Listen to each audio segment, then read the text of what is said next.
Just what do the HECM Confusion Survey results reveal? You may be surprised. Stay tuned.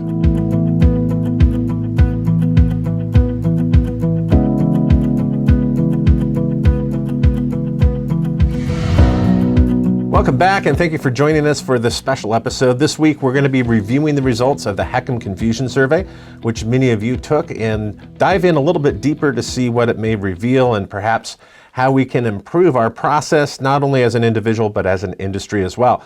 So first, let's look at the question of what percentage of your potential reverse mortgage or HECM borrowers are confused even after you explain the loan to them.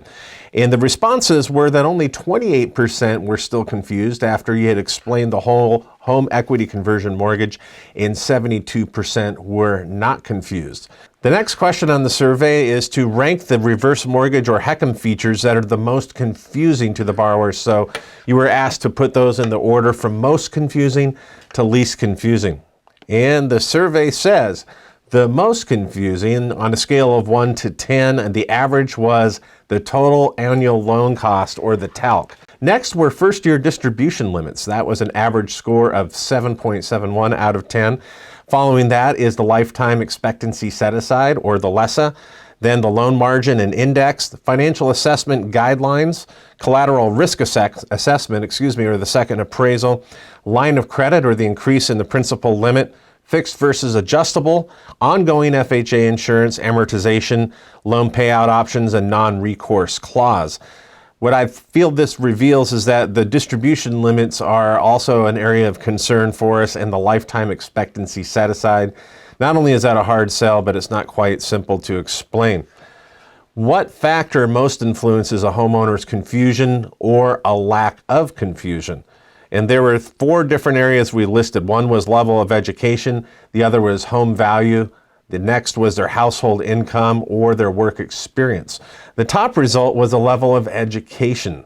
So for those that have post-secondary education, perhaps have a better grasp of financial concepts. Home value is only 7% of respondents said that had a real influence or a strong influence. And then was work experience. Last was household income. And the next one, I think, reveals the evolution of our industry as we're seeking to expand our market and create less confusion. So this is encouraging. It asks, which is less confusing, the home equity conversion mortgage or the new portfolio or private reverse mortgage loans? We're seeing more of those in the market in the last 2 years. Survey says that 53% of respondents feel that the private reverse mortgage or proprietary loans are less confusing than the home equity conversion mortgage. 48% said the HECM was less confusing. There is confusion in the marketplace, which leads us to the next question: what do we do about it? And in the survey, we ask for your inputs. What's the best way to reduce confusion about the home equity conversion mortgage? 44% of you said use different terminology. 29% of you said other. Then more advertising was 20%, or increased consumer awareness. And then only 7% of you said to eliminate some of the options of the home equity conversion mortgage.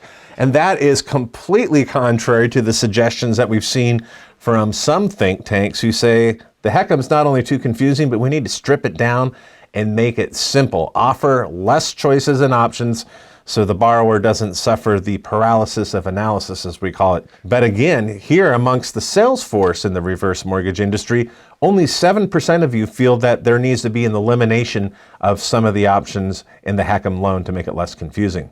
Next, we look at the federally insured reverse mortgage, or HECM. Which type of these transactions are the most confusing? We're not looking at jumbo or proprietary loans. So here we go. First is the HECM. The HECM is 37% of you feel that the standard HECM is the most confusing.